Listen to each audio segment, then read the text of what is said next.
Hello students. कल हम लोगों ने पार्टनर्स के कैपिटल कंट्रीब्यूशन और एलएलपी के फाइनेंशियल रिकॉर्ड्स के बारे में डिस्कस किया था। That how a partner can contribute, that is in a tangible, intangible, movable और इमूवेबल वे। एक एलएलपी को कौन से books of account statements maintain करने हैं, कितने महीनों के अंदर statement of account and solvency provide करना है, अगर वो नहीं किया गया तो किस तरह की पनिशमेंट्स या पेनल्टी हो सकती है। इसके बाद हमने एनुअल रिटर्न के बारे में पढ़ा था, सेक्शन 35, जो कंपनीज एक्ट के सेक्शन 92 जैसा है। After that we discussed about compounding of offences, section 39, जिसमें हमने बात की थी कि कंपाउंडिंग ऑफ ऑफेंसेस किसे कहा जाता है ना, जबकि किसी भी ऑफेंस के बदले में जो डिफेंडर है वो ऐसा कहे कि हम एक कॉम्प्रोमाइज की सिचुएशन पे आ जाते हैं और मैं आपको मॉनेटरी कॉम्पनसेशन पे करने के लिए रेडी हूं, प्रोवाइडेड कि हम आगे केस कंटिन्यू न करें। तो that is considered as compounding of offences. पर उसके लिए हमें देखना पड़ता है कि कौन से ऑफेंसेस कंपाउंडेबल हैं और कौन से ऑफेंसेस कंपाउंडेबल नहीं है। Okay, today we are going to discuss, I try कि हम लोग सेक्शन 42 से लेके 54 तक आज कंप्लीट करें।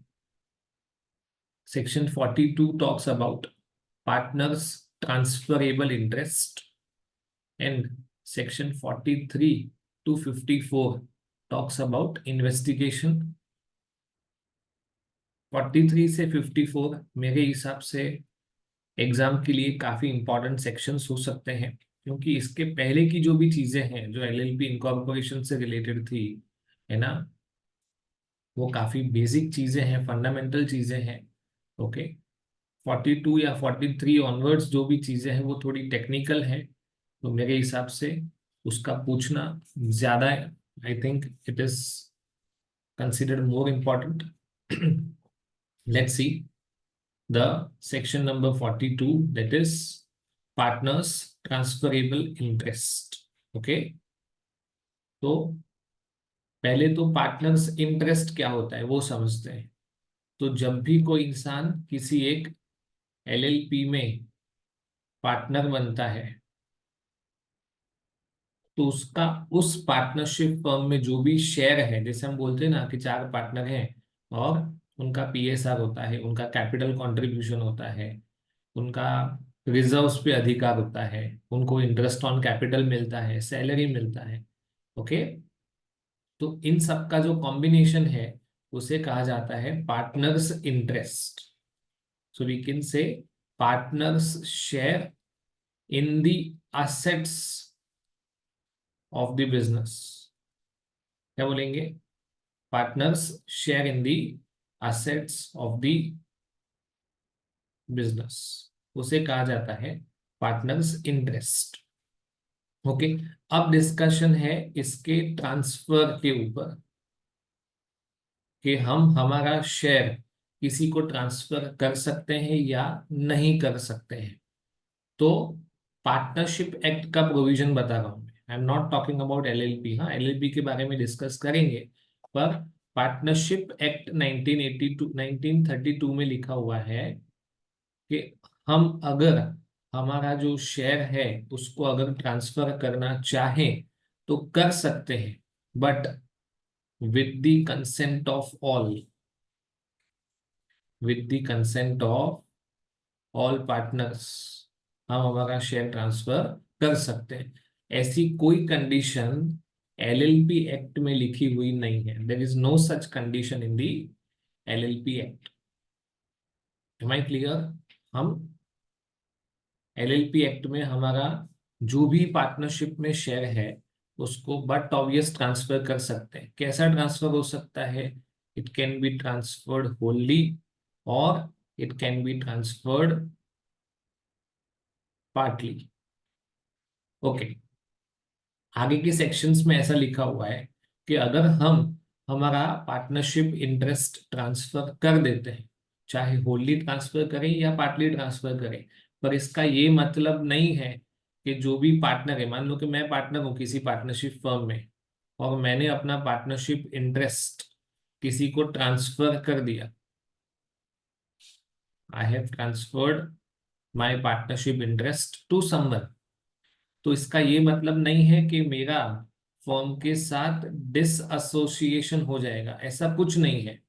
मैं अभी भी फर्म के साथ कनेक्टेड हूँ, मैं अभी भी फर्म में पार्टनर रहूंगा, फर्म के जो भी अफेयर्स है, जो भी बिजनेस है, उसमें मैं पार्टिसिपेट कर सकता हूँ। और जो ट्रांसफरी है, ओके, ट्रांसफरी है मतलब जिसने मेरे पास से मेरा पार्टनरशिप का शेयर खरीदा है, तो उसका मेरे साथ मतलब है, उसका एलएलपी के साथ कोई मतलब नहीं है। एलएलपी मिस्टर दीपक को नहीं पहचानती है, LLP knows mister Mohan only, LLP does not recognise mister दीपक।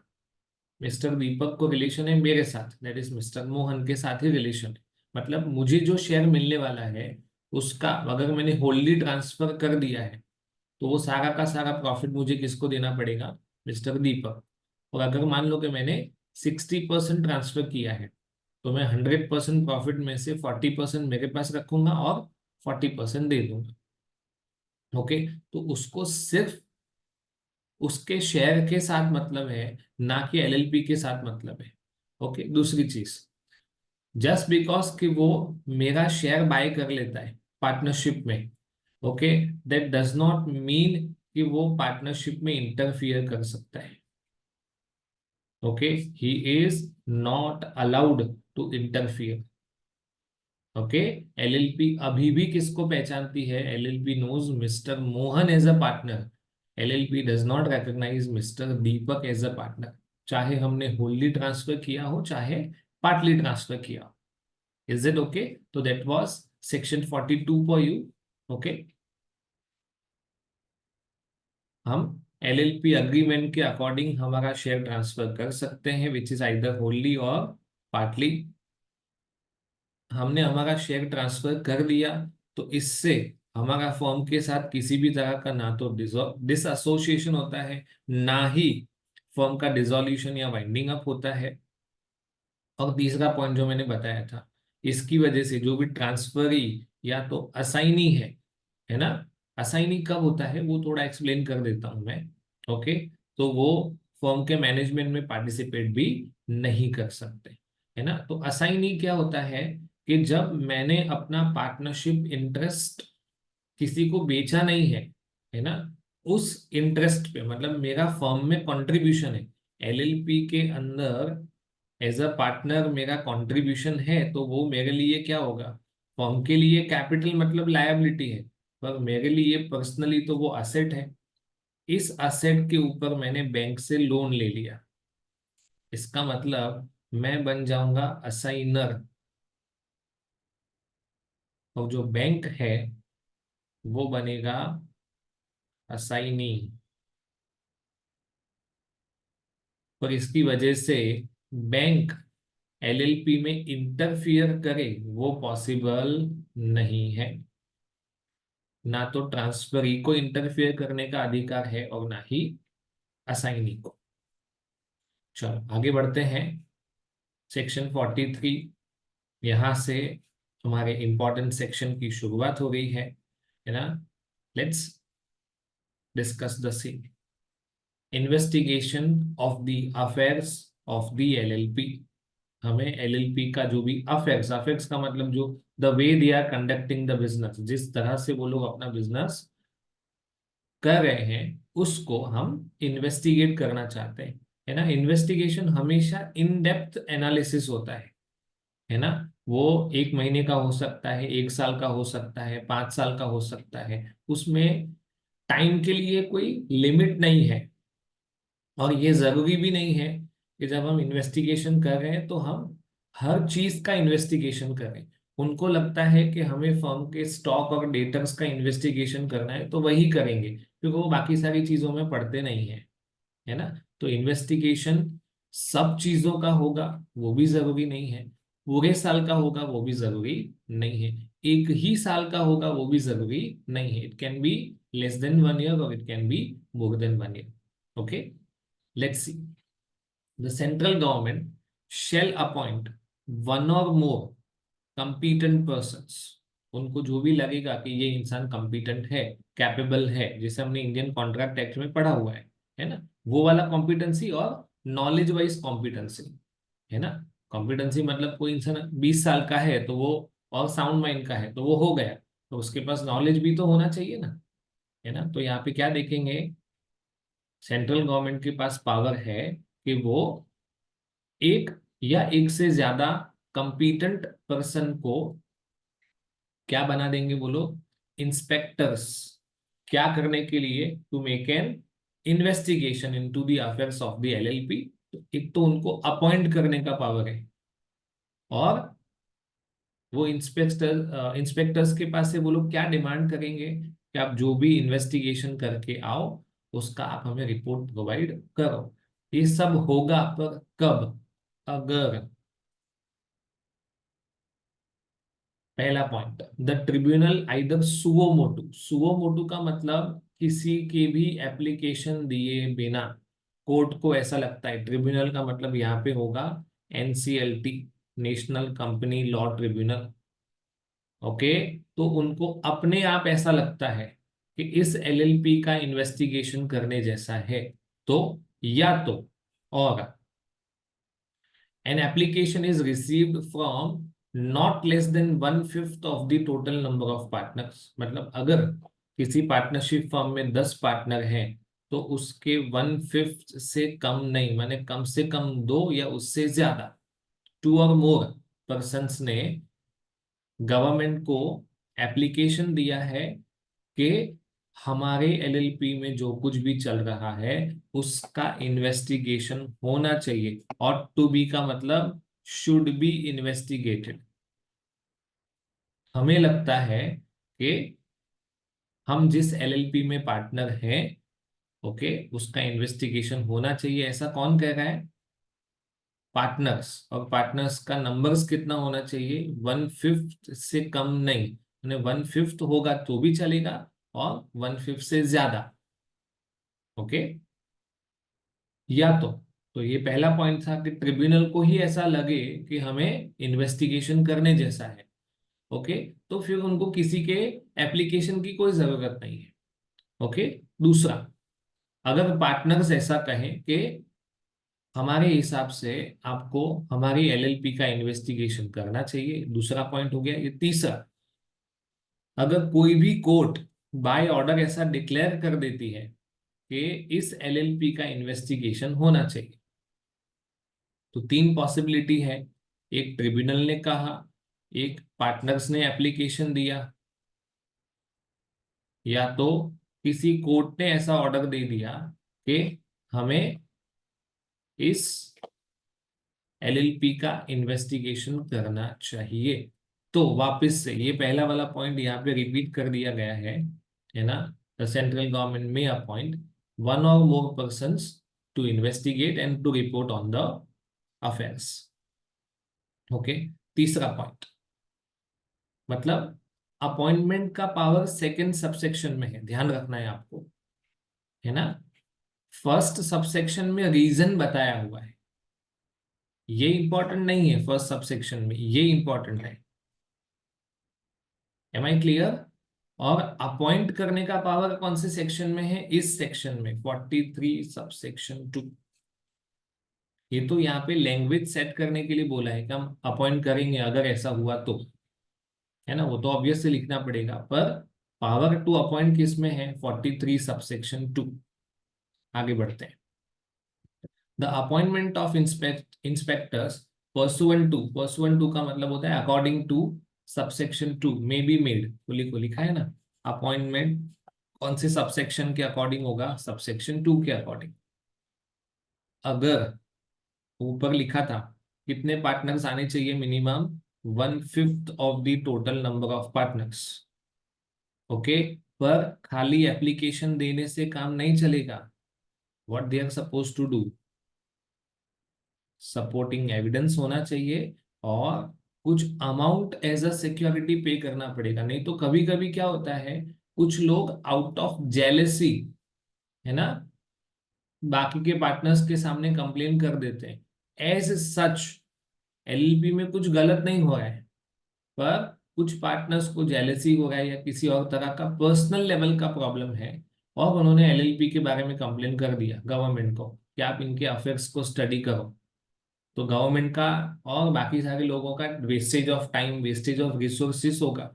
इसीलिए गवर्नमेंट क्या आपसे डिमांड करता है कि आपको सपोर्टिंग एविडेंस भी देना पड़ेगा, क्योंकि आपको ऐसा लगता क्यों है ना। अगर आप एज अ पार्टनर ऐसा बोल रहे हो कि हमारी एलएलपी का इन्वेस्टिगेशन करो, तो आपके पास कुछ एविडेंस होना चाहिए। और दूसरा, आपको कुछ एक सिक्योरिटी अमाउंट पे करना पड़ेगा। इसकी वजह क्या है वो आगे समझेंगे, है ना, कि क्यों क्योंकि ऑब्वियस है, मेरे पास से कोई सिक्योरिटी अमाउंट मांगेगा तो मैं खुद इतना श्योर होना चाहिए कि मैं जो कंप्लेन कर रहा हूँ वो वैलिड है।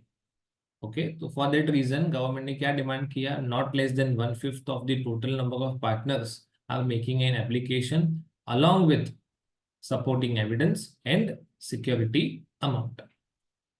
ओके, चलो, तो पहला एप्लीकेशन पार्टनर्स ने किया है, और दूसरा एप्लीकेशन कौन कर रहा है, एलएलपी। एलएलपी ने ही कहा है कि भी हमारे अफेयर्स को इन्वेस्टिगेट करो, फिर तो कोई प्रॉब्लम ही नहीं है। या तो तीसरा, okay, and the most important one, if in the opinion of the central government there are circumstances, इस तरह की सिचुएशन है that the business of LLP is being और हैज बीन कंडक्टेड। ओके, हमने बिजनेस को ऐसा चलाया है या चला रहे हैं, ओके, जिसका इंटेंशन उनके क्रेडिटर्स, पार्टनर्स या किसी और पर्सन के साथ फ्रॉड करने का है। क्या करने का है, there is an intention to fraud. या तो हम किसी अनलॉफुल पर्पस के लिए बिजनेस कर रहे हैं, हमारा purpose of the business fraudulent या अनलॉफुल है, या वो किसी तरह से ऑपरेसिव है। ऑपरेसिव है मतलब किसी तरह का हम अनफेयर एडवांटेज ले रहे हैं, we are taking unfair advantage of any person और एनी सिचुएशन। तो क्या क्या देखा, अगर गवर्नमेंट को ऐसा लगता है कि पार्टनरशिप को इस तरह से चलाया जा रहा है कि वो अपने पार्टनर्स, क्रेडिटर्स या किसी और पर्सन के साथ फ्रॉड कर रहे हैं, या तो एलएलपी का पर्पस अनलॉफुल है, या तो उनका जो मैनर है वो ऑपरेसिव है।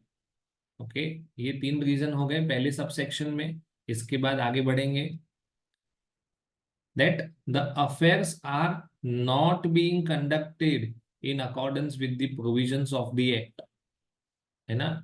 एलएलपी एक्ट के अकॉर्डिंग एलएलपी को चलाना चाहिए, पर वो एक्ट के अकॉर्डिंग नहीं चला रहे। या तो तीसरा reason, on receipt of a report of the registrar और any other investigating agency there are sufficient reasons. Government को लगता है कि हमारे पास वैलिड सफिशिएंट रीजन है कि हमें किसी एक एलएलपी के अफेयर्स को इन्वेस्टिगेट करना चाहिए, then what they will do, subsection 2 के अकॉर्डिंग वो इंस्पेक्टर्स को अपॉइंट करेंगे और उनको बोलेंगे कि आप एलएलपी के अफेयर्स को चेक करो, उनके पार्टनर्स, एम्प्लॉइज, डेजिग्नेटेड पार्टनर्स के साथ बात करो, और उसके बेसिस पे आप एक रिपोर्ट बनाओ जो आपको हमें सबमिट करना है। ओके,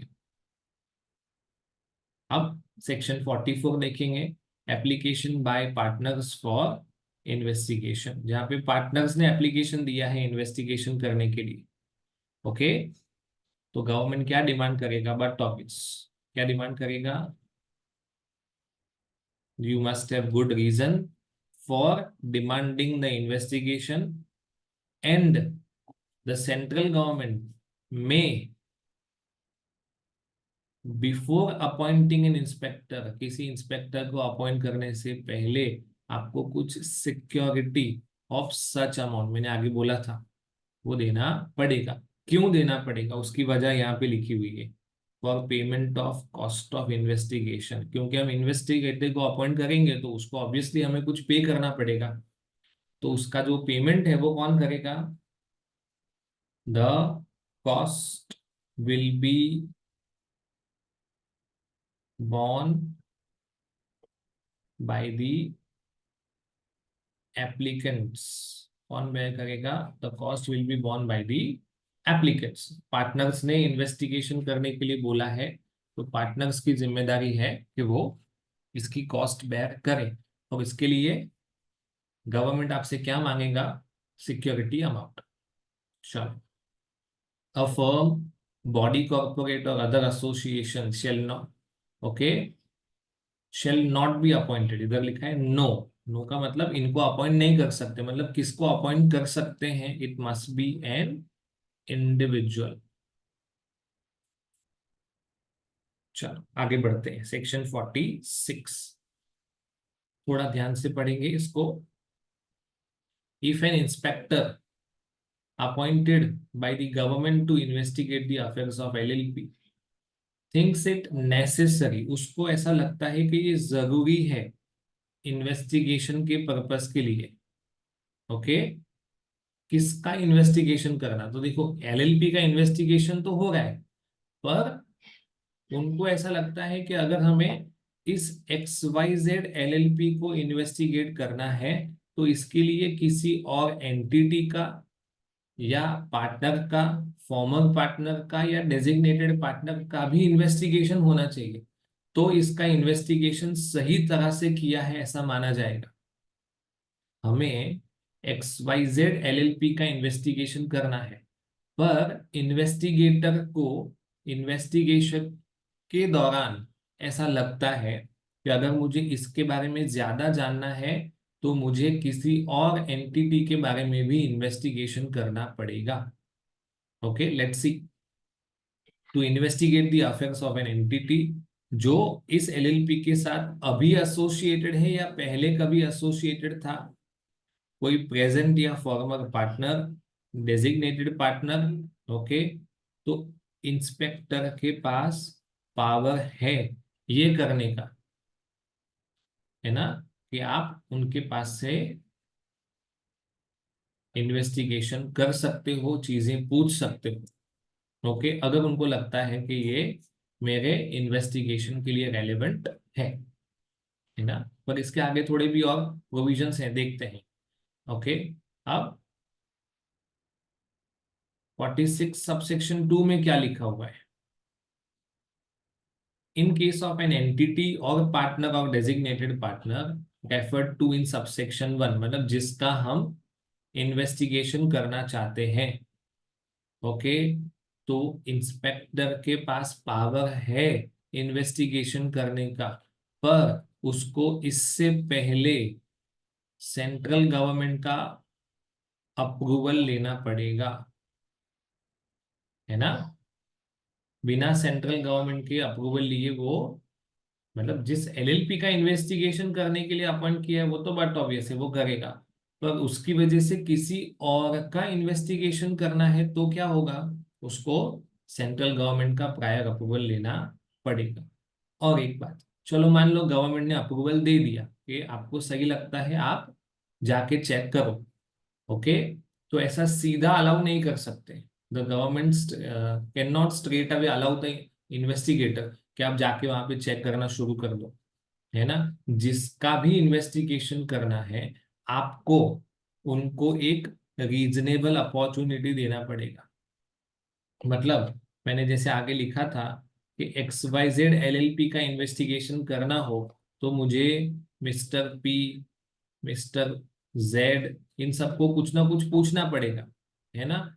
तो पहले सेंट्रल गवर्नमेंट इनको एक अपॉर्चुनिटी ऑफ बीइंग हर्ड, इसको OOBH ऐसा कहा जाता है, reasonable opportunity of being heard. इसमें वो लोग क्या बोलेंगे? मिस्टर पी या जेड ऑब्वियसली क्या बोलेंगे कि क्यों ये इन्वेस्टिगेशन नहीं होना चाहिए, why the investigator should not be allowed, obvious है ना। तो वो रीजन शो करेंगे कि आप इन्वेस्टिगेटर को किस वजह से मना बोल रहे हो आपका इन्वेस्टिगेशन करने के लिए, सिर्फ ओके। तो बिना अपॉर्चुनिटी दिए सेंट्रल गवर्नमेंट किसी को अलाउ नहीं कर सकता है। Moving further, production of documents and evidences. Okay, अब ध्यान रखना है, इन्वेस्टिगेटर एलएलपी के पास पहुंच गया है और इन्वेस्टिगेशन करना शुरू कर दिया है। अब एलएलपी की या उसके पार्टनर्स की या डेजिग्नेटेड पार्टनर्स की क्या जिम्मेदारी है, उसके बारे में डिस्कशन है। ओके, तो सबसेक्शन 1 पढ़ेंगे पहले तो। It shall be duty of the designated partner and partners of the LLP to preserve, preserve का मतलब है बुक्स ऑफ अकाउंट को संभाल के रखना, एंड प्रोड्यूस, प्रोड्यूस का मतलब किसी के आगे प्रेजेंट करना। किसके आगे प्रेजेंट करेंगे? बिफोर एन इंस्पेक्टर, या तो इंस्पेक्टर ने अगर किसी पर्सन को ऑथोराइज किया हुआ हो, है ना। इंस्पेक्टर ऑब्वियसली अकेला नहीं जाएगा, वो अपने साथ अपनी टीम लेके जाएगा, तो इंस्पेक्टर ने उन लोगों को ऑथोराइज किया हुआ है। Okay, with the previous approval of central government. क्या डिमांड कर सकते हैं? All books papers which are relating to the LLP और as the case may be the other entity which are in their custody or power। मतलब हमने पढ़ा था ना आगे कि XYZ LLP का इन्वेस्टिगेशन करना है, तो कुछ और पर्सन्स का या किसी और फर्म का भी हम इन्वेस्टिगेशन कर सकते हैं। तो इन्वेस्टिगेटर क्या बोलेगा? आपको आपके फर्म के तो सारे बुक्स ऑफ अकाउंट प्रेजेंट करने ही है, पर किसी और एंटिटी का डेटा आपके पास है जो मुझे जरूरत लगेगी, तो वो आपको देना पड़ेगा। It is the duty of home partners and designated partners. And otherwise, मतलब ये तो करना ही पड़ेगा, उसके साथ साथ इंस्पेक्टर को जिस किसी भी तरह के असिस्टेंस की जरूरत हो वो देना पड़ेगा। Okay, the let's say partners and designated partners are required to provide all types of assistance to the investigator। Subsection 2, the inspector may with the previous approval of the central government, हर बार ये चीज necessary है, with the previous approval of central government, require any entity other than an entity referred to in subsection 1। मतलब subsection 1 में जिन जिन entities के बारे में discussion हुआ है उनको तो डेटा देना ही पड़ेगा, पर इंस्पेक्टर चाहता है कि इनका नहीं, कुछ और एंटिटी का डेटा चाहिए तो वो मांग सकता है, पर उसके लिए अगेन क्या करना पड़ेगा? Previous approval of central government. Central government से पूछ लो, उनको बता दो कि हमें कुछ और एंटिटी का डेटा चाहिए जो मैं मांगने जा रहा हूँ, और उन लोगों को ये डेटा प्रोवाइड करना पड़ेगा। तीसरा सबसेक्शन पढ़ेंगे। ओके, जो भी बुक्स ऑफ अकाउंट इन्वेस्टिगेटर्स के पास आए हैं, पेपर्स आए हैं, जिस किसी तरह के भी डॉक्यूमेंट आए हैं, वो इन्वेस्टिगेटर अपनी कस्टडी में रख सकता है। The investigator can keep the same in his custody but not more than for a period of 30 days, है ना। 30 days तक वो इस बुक्स ऑफ अकाउंट को अपने पास रख सकता है। उसके बाद उसको ये सारी चीजें उस एंटिटी को या इंडिविजुअल को लौटानी पड़ेगी, बट एक कंडीशन के साथ कि मुझे जब जब भी इन डॉक्यूमेंट्स की जरूरत पड़ेगी आपको वो प्रोवाइड करना पड़ेगा। द इंस्पेक्टर में कॉल देम अगेन।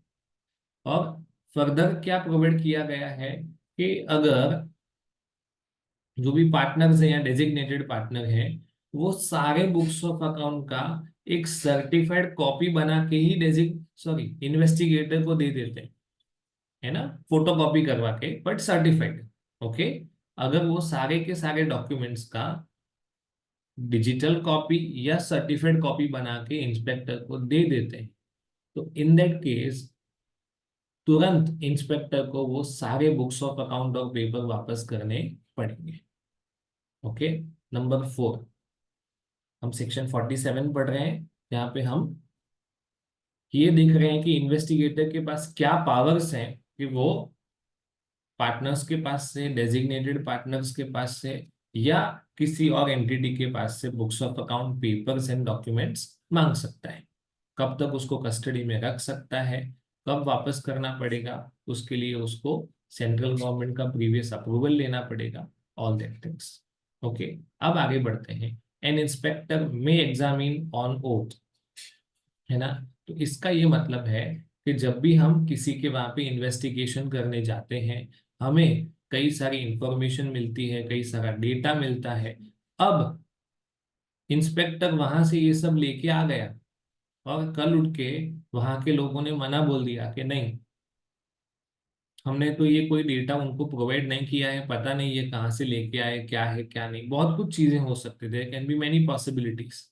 तो एक प्रोसेस है कि जो भी इन्वेस्टिगेटर वहां पे इन्वेस्टिगेट करने जाता है, वो वहां जो भी लोग, है ना, जिनके साथ वो बातचीत करता है, जिनके साथ वो मिलता है, एम्प्लॉयज हैं, पार्टनर्स हैं, डेजिग्नेटेड पार्टनर है, जो कोई भी हो, उनको वो क्या कर सकता है, ऑन ओथ एग्जामिन कर सकता है। मतलब क्या है, जैसे हम पुलिस कस्टडी में देखते हैं कि कोई एक इंसान को पुलिस वाले पकड़ के लेके जाते हैं और उसको बोलते हैं, है ना, कि आप अपना गुनाह कबूल करो और ये पेपर पे साइन करो, है ना। नो डाउट पुलिस कस्टडी में दिया हुआ स्टेटमेंट को वैलिड नहीं मानते, वो बात अलग है।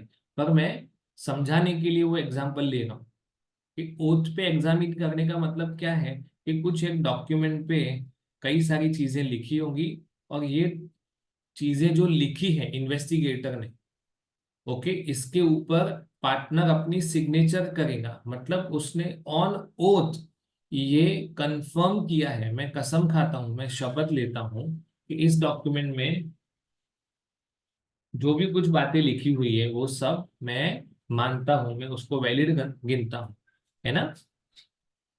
तो किसका किसका ले सकता है ऑन ओथ, जिनका भी नाम सबसेक्शन 1 में लिखा हुआ था, या तो उसको लगता है कि किसी और इंसान का भी मुझे ओथ लेना चाहिए, है ना, उसको ओथ पे एग्जामिन करना चाहिए, तो उसका भी कर सकता है। बट अगेन उसके लिए भी उसको क्या करना पड़ेगा, previous approval of central government.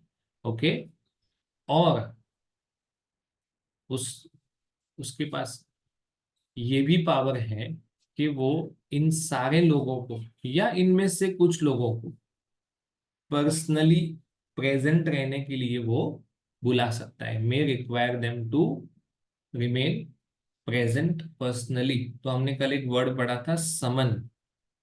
समन करना मतलब किसी को बुलाना, टू कॉल समबडी, है ना। क्यों बुलाना, टू रिमेन प्रेजेंट।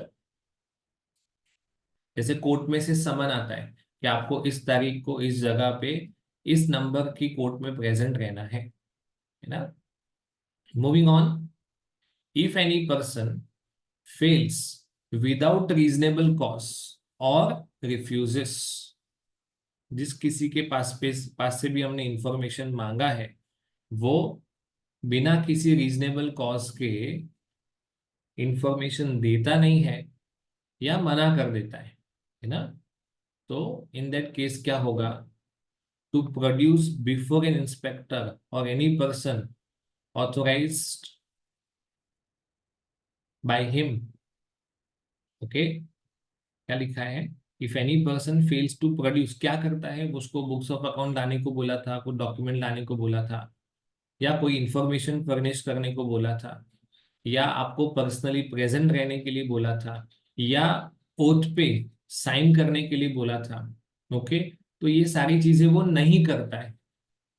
आपको बुलाया गया था, आपके पास से इंफॉर्मेशन मांगा गया था, आपको आपके पास से कोई बुक्स ऑफ अकाउंट का डिमांड किया गया था, कुछ पेपर्स का डिमांड किया गया था, पर आपके पास ये नहीं देने का कोई वैलिड रीजन नहीं है, आप ऐसे ही नहीं दे रहे हो, है ना, आउट ऑफ सम फियर और समथिंग, है ना, आपके पास कोई वैलिड कारण नहीं है, रीजन नहीं है ना।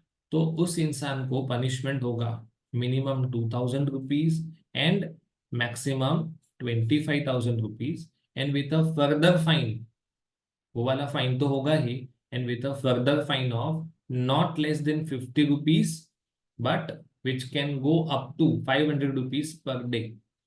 जितने दिन डिफॉल्ट कंटिन्यू कहते हैं, माने आपने अगर 20 डेज का डिले किया, तो आपको 2,000 से लेके 25,000 का एक पेनल्टी, और 50 रुपए से लेके 500 रुपए पर डे का दूसरा पेनल्टी। इसमें गवर्नमेंट जो भी डिसाइड करे, मान लो कि उन लोगों ने डिसाइड किया 250 रुपीज पर डे इंटू 20, तो 5,000 रुपये अलग से ये फाइन लगेगा। और इसमें से जो भी अमाउंट गवर्नमेंट डिसाइड करे, किसको लगेगा फाइन? जिस जिस इंसान से, पर्सन से हमने डिटेल मांगा हो, पर उन्होंने डिटेल न प्रोवाइड किया हो, और उनके पास डिटेल न प्रोवाइड करने का कोई सफिशिएंट रीजन नहीं है, they do not have any sufficient reason to deny the information, या पर्सनली प्रेजेंट रहने के लिए बोला था पर वो प्रेजेंट नहीं हुए हैं, तो उनको 2 तरह की पेनल्टी लग सकती है। Let's move further. चलो, जिस किसी को भी हमने ओथ पे एग्जामिन किया है, ओके, तो वो सारी चीजें कैसी होनी चाहिए? राइटिंग में होनी चाहिए, उसके ऊपर उस पर्सन का साइन होना चाहिए, और उसका एक कॉपी बना के इंस्पेक्टर उसको प्रोवाइड करेगा। क्योंकि हमारे पास एज एन इंस्पेक्टर हमारे पास एक डेटा रहेगा, और एक डेटा जिसने ओथ पे साइन किया है उसके पास रहेगा। Okay, so far we have completed section 43 to 47 of investigation. Okay, let's move further to section number 48, which talks about seizure of documents by the inspectors. Okay, seize कर लेना किसी भी प्रॉपर्टी को, सीज कर लेना मतलब वो उसको अपनी कस्टडी में ले लेता है ना? उसके इसके लिए भी रीजन है ना, कि क्यों वो ऐसा करता है। Okay, let's C. Where in the course of investigation the inspector has reasonable ground to believe, अब खाली उसको ये कह देता है कि नहीं मेरे पास ऐसा मानने की वजह है, तो ऐसा अपने मन से कह देना वो नहीं चलेगा। उसके लिए क्या करना पड़ेगा? उसको रिकॉर्ड करना पड़ेगा। ये सारी रिकॉर्ड करना माने राइटिंग में लिखना पड़ेगा अपने बुक्स में, अपने डॉक्यूमेंट्स में, इन्वेस्टिगेटर, कि मेरे पास कौन सा ऐसा रीजन है जिसकी वजह से मुझे ऐसा लगता है कि वो एलएलपी या कोई एंटिटी, पार्टनर या डेजिग्नेटेड पार्टनर, है ना, जो भी डॉक्यूमेंट्स उनके पास है उनको वो किसी तरह से डिस्ट्रॉय कर देंगे, छुपा देंगे, ऑल्टर कर देंगे, म्यूटिलेट कर देंगे। मतलब इस तरह से उसको मिटा, मतलब किसी भी डॉक्यूमेंट को म्यूटिलेट करना माने उसको इस तरह से डिस्टर्ब कर देना कि उसमें से आपको डेटा ना मिल सके। कोई पेपर है तो उसको थोड़ा सा इरेज कर दिया, बीच बीच में से कुछ चीजें मिटा दी, पूरा नहीं मिटाया पर बीच में से कोई चीज कट कर दी, है ना। तो अगर इन्वेस्टिगेटर के पास सफिशिएंट रीजन टू बिलीव है किस चीज का, कि जिस किसी भी एलएलपी का, अदर एंटिटी का, पार्टनर का या डेजिग्नेटेड पार्टनर का मैं इन्वेस्टिगेशन कर रहा हूं, वो उनके पास जो डॉक्यूमेंट्स है उसको किसी भी तरह से वो डैमेज कर सकते हैं, तो वो inspector judicial magistrate of the first class, जो नॉर्मली कलेक्टर होता है ना, उसको क्या करेगा? एप्लीकेशन देगा। ओके, और उनको बोलेगा कि मुझे ऐसा लग रहा है, ये इसका वैलिड रीजन है, मुझे ऐसा क्यों लगता है, तो वो रीजन बता देगा उस एप्लीकेशन के अंदर, और उनको रिक्वेस्ट करेगा कि मुझे इन बुक्स को सीज करना है। सीज करना है मतलब अपने पास रख देना है, अभी के लिए मुझे उनको लौटाना नहीं है। तो अभी सबसेक्शन 1 में क्या किया है? We have made an application. Okay, अभी सबसेक्शन 2, इस एप्लीकेशन को कंसीडर करने के बाद अगर मजिस्ट्रेट को ऐसा लगता है ना, तो वो अलाउ करेंगे। ओके, पर किस तरह से अलाउ करेंगे? देखो, मैं authorise the inspector to enter with such assistance. यहाँ पे असिस्टेंस का मतलब होता है पुलिस या किसी भी तरह का फोर्स। एलएलपी में आपको एंटर होने को अलाउ नहीं कर रहे हैं, तो जुडिशियल मैजिस्ट्रेट आपको अलाउ करेंगे कि आप खुद जाओ और अपने साथ एक टीम, पुलिस फोर्स लेके जाओ। ओके, फिर क्या बोलेंगे? उस जगह को सर्च करो और जो भी वहां पे आपको मिले उसको सीज कर दो। समझ में आ रहा है? सबसे पहले तो इन्वेस्टिगेटर के पास रीजन टू बिलीव होना चाहिए कि मैं जिस जगह पे इन्वेस्टिगेट करने जा रहा हूं या इन्वेस्टिगेट कर रहा हूं वो एलएलपी, उसके पार्टनर, डेजिग्नेटेड पार्टनर या कोई भी एंटिटी, मुझे जो बुक्स ऑफ अकाउंट या डॉक्यूमेंट चाहिए उसको वो किसी तरह से डैमेज कर सकते हैं, डिस्ट्रॉय कर सकते हैं, तो वो जुडिशियल मजिस्ट्रेट को रिक्वेस्ट करेंगे, एक एप्लीकेशन देंगे, और उस एप्लीकेशन में क्या लिखेंगे कि मेरा ऐसा करने का रीजन क्या है, what is the reason of doing such things, है ना, ऐसा करने के पीछे वजह क्या है। ओके। अब अगर जुडिशियल मजिस्ट्रेट को लगता है कि इन्वेस्टिगेटर की बात सही है, तो वो इन्वेस्टिगेटर को अलाउ करेंगे that you may enter the premises with such assistance, उसको सर्च करो, वहां पे जो भी मिले उसको सीज कर लो, है ना, जो भी पेपर, प्रॉपर्टी, किसी तरह के डॉक्यूमेंट्स, एविडेंसेस, जो भी कुछ। ओके।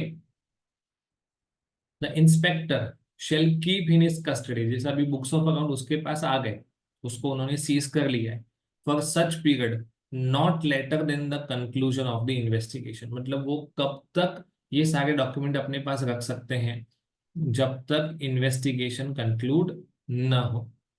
और उसके बाद वो क्या कर देगा, ऑब्वियसली इन्वेस्टिगेशन कंक्लूड हो गया, अब हमें उनको डॉक्यूमेंट्स का कोई मतलब नहीं है, thereafter shall return the same to the concern entity और पर्सन।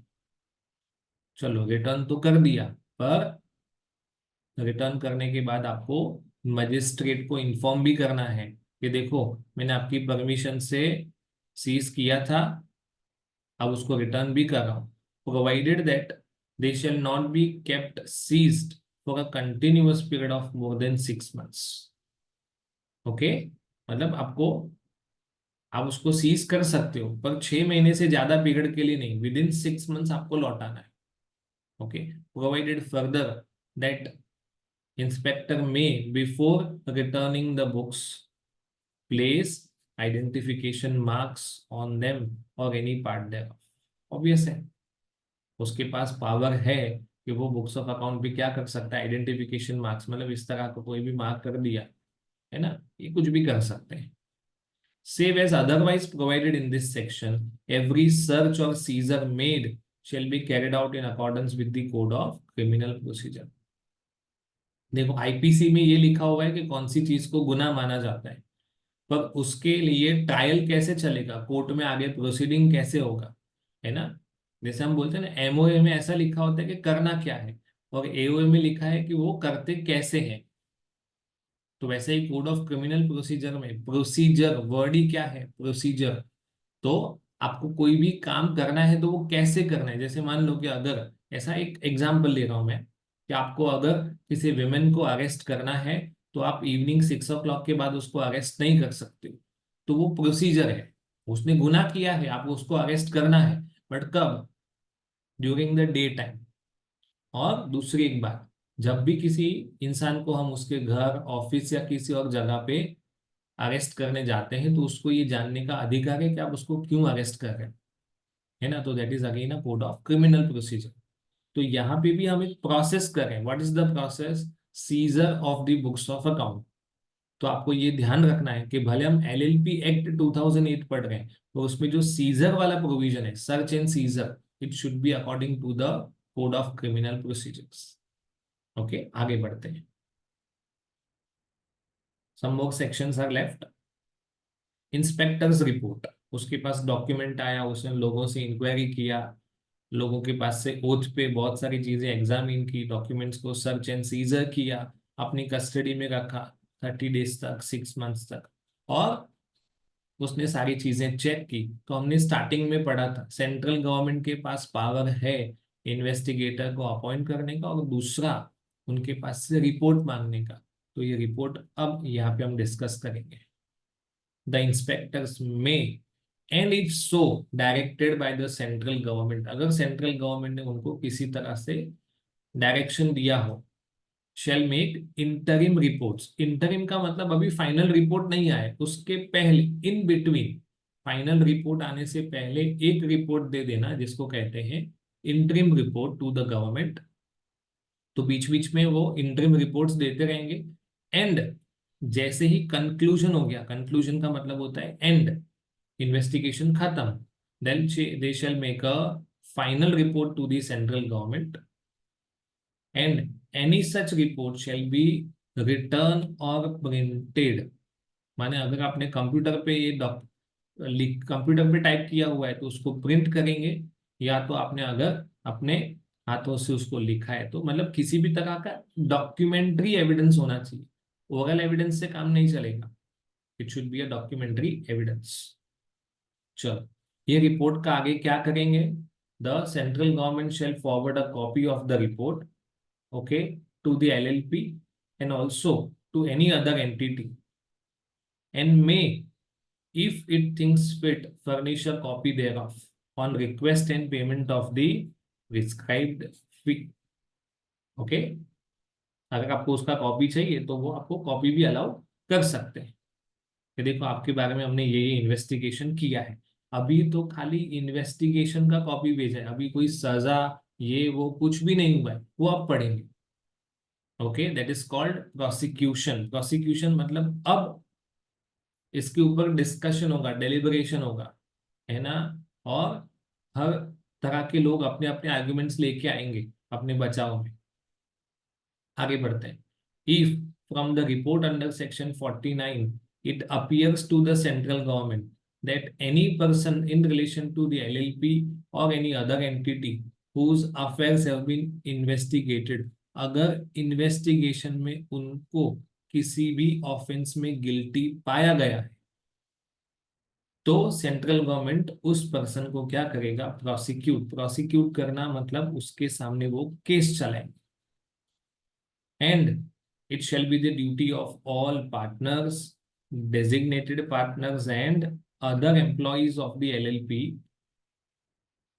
ओके, क्या ड्यूटी है कि आपको गवर्नमेंट को हर तरह से असिस्टेंस देना पड़ेगा जो आप रीजनेबली दे सकते हो। मतलब आपसे बियॉन्ड सर्टेन लिमिट एक्सपेक्टेशन नहीं रखा जाएगा कि आप कुछ हद तक मतलब हद से बाहर जाके हमारी मदद करो, पर जितना आपसे एक्सपेक्टेड है उतनी आपको एलएलपी की सॉरी गवर्नमेंट की मदद करनी पड़ेगी। Moving on. तो जिस किसी को भी गिल्टी पाया गया, मान लो कि सारे पार्टनर्स गिल्टी हैं, तो सारे पार्टनर्स के सामने केस चलेगा, उनको अपनी बात रखने का अधिकार है और उनको फिर गवर्नमेंट को या कोर्ट को ठीक लगेगा तो उनको सजा सुनाई जाएगी। ओके, ये केस चलता है एनसीएलटी के अंदर, नेशनल कंपनी लॉ ट्रिब्यूनल के अंदर। ओके, आगे बढ़ते हैं। If any such LLP is liable to be wound up, है ना, गवर्नमेंट को लगता है कि भाई इसको बंद कर दो, डिसॉल्व कर दो, okay, and it appears to the central government from any such report under section 49। Section 49 में जो भी इन्वेस्टिगेटर ने रिपोर्ट बनाया है वहां से उनको ऐसा फील होता है that it is expedient. Expedient का मतलब इट इज प्रूडेंट, लॉजिकल है। ओके, जिस तरह के सिचुएशंस है, जिस तरह के सर्कमस्टांसिस हैं, उस हिसाब से उनको लगता है कि इस एलएलपी को बंद ही कर देना चाहिए। Then what they will do, the central government may unless the LLP is already being wound up by the tribunal, मतलब ऑलरेडी ट्रिब्यूनल उसको वाउंड अप करेगा है, तो फिर तो सेंट्रल गवर्नमेंट को बीच में पड़ने की कोई जरूरत नहीं है। बट अगर ट्रिब्यूनल उसका वाइंडिंग अप नहीं कर रही है तो सेंट्रल गवर्नमेंट ट्रिब्यूनल को बोल सकती है that you may please wind up the affairs of the LLP, मतलब इसको बंद करने का ऑर्डर पास कीजिए, क्योंकि वो पावर सेंट्रल गवर्नमेंट के पास नहीं है। सेंट्रल गवर्नमेंट ट्रिब्यूनल को डायरेक्ट कर सकती है, बोल सकती है कि आप इसको वाइंडिंग अप करो। तो वाइंडिंग अप करने का पावर तो ऑब्वियसली किसके पास रहेगा? ट्रिब्यूनल के पास, on the ground that it is just and equitable, है ना। जस्ट एंड इक्विटेबल का मतलब लगता है कि हमें गिवन सर्कमस्टेंसेस के अकॉर्डिंग ऐसा लगता है कि इस एलएलपी को बंद कर देना चाहिए, है ना, कोई स्पेसिफिक रीजन नहीं है, सर्कमस्टेंसेस ऐसे हैं, तो वो ट्रिब्यूनल को डायरेक्ट करेंगे that you should wind up the affairs of the LLP. चलो, proceedings for recovery of damages और प्रॉपर्टी, आगे बढ़ते हैं। अगेन सेक्शन 49 के रिपोर्ट के अकॉर्डिंग अगर सेंट्रल गवर्नमेंट को लगता है कि पब्लिक इंटरेस्ट में, जनहित में, ओके, जिसके भी अफेयर्स को इन्वेस्टिगेट किया गया है ना, it is in the public interest, क्या करना है, for the recovery of damages in respect of any fraud, misfeasance और मिसकंडक्ट, है ना, मिस रिप्रेजेंटेशन किया है या किसी तरह से मिसबिहेव किया है, ओके, इन कनेक्शन विथ, किस चीज के कनेक्शन में, इन द प्रमोशन और फॉर्मेशन और मैनेजमेंट ऑफ द एलएलपी, मतलब वो क्या कर सकते हैं कि आपने अपने एलएलपी को चलाया ही इस तरह से है कि इसकी वजह से लोगों को नुकसान हुआ है, ओके, तो हम वो भी आपके पास से रिकवर कर सकते हैं। और for the recovery of any property of such LLP which has been misapplied or wrongfully retained, the central government may itself bring proceedings for that purpose। मतलब सजा तो होगी, पर आपके फ्रॉड की वजह से किसी को नुकसान हुआ है, किसी को डैमेज हुआ है, किसी तरह का लॉस हुआ है, और सेंट्रल गवर्नमेंट को पब्लिक इंटरेस्ट में ये करना ठीक लगता है, तो वो आपके पास से उस डैमेजेस का पैसा भी रिकवर कर सकते हैं।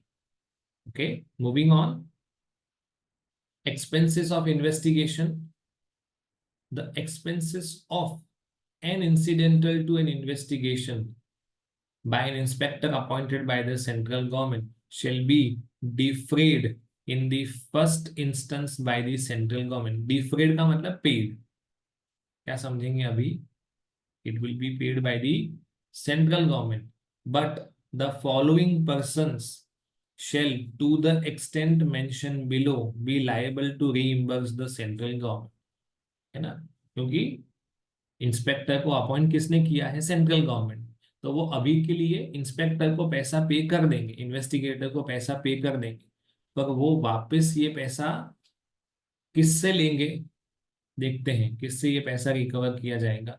Any person who is convicted, convicted का मतलब होता है फाउंड गिल्टी, जिसको कोर्ट ने दोषी पाया है, और हु इज ऑर्डर्ड टू पे डैमेजेस अंडर सेक्शन 52। सेक्शन 52 में हमने देखा रिकवरी ऑफ डैमेजेस, ओके, तो उसको बोलेंगे चलो डैमेजेस का पैसा तो पे कर दिया लोगों को, अब सेंट्रल गवर्नमेंट ने इन्वेस्टिगेशन का जो भी खर्चा किया है वो खर्चा भी आपको पे करना है, तो वो पर्सन के पास से मांग सकते हैं या उस एंटिटी के पास से मांग सकते हैं, in whose name proceedings are brought as aforesaid shall be liable, and unless as a result of the investigation a prosecution is instituted in pursuance of section 50, मतलब मान लो कि इन्वेस्टिगेशन तो हुआ, पर प्रोसिक्यूशन होना नहीं होना दोनों अलग बात है। इन्वेस्टिगेशन होने के बाद पता चला कि प्रोसिक्यूशन करने जैसा ही नहीं है, तो क्या होगा, देन एनी एंटिटी, पार्टनर और डेजिग्नेटेड पार्टनर और any other person dealt with by the report of the inspector shall be liable to reimburse the central, मतलब वो डैमेजेस वाला केस नहीं है, हम किसी पर्सन के ऊपर स्पेशली कुछ पैसा रिकवर करने का क्लेम नहीं लगा रहे, ओके,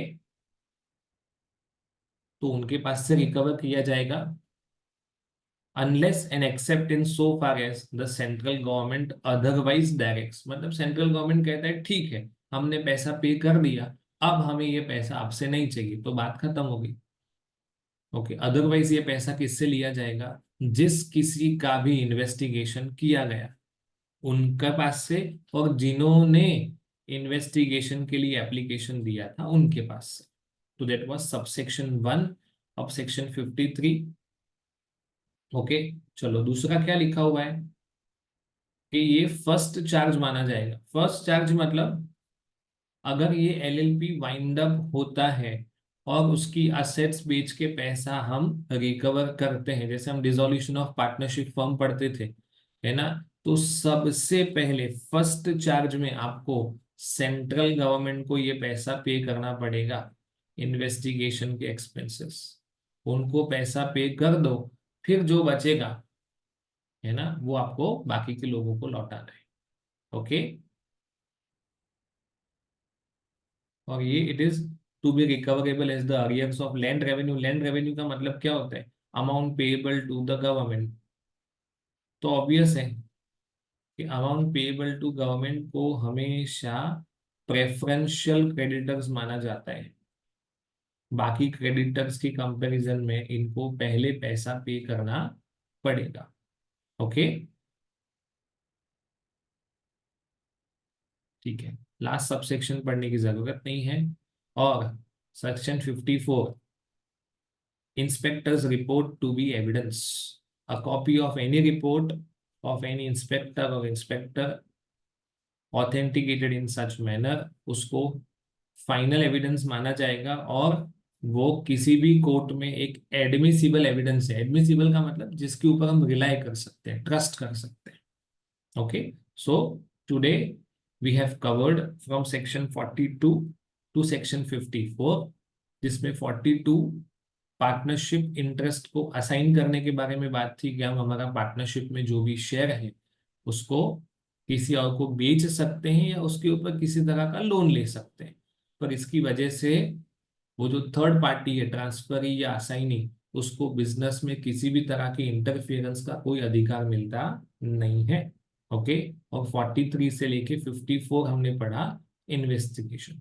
अकॉर्डिंग टू मी ये वाला जो टॉपिक है वो काफी इंपॉर्टेंट है, so you need to be careful with this. Okay, thank you.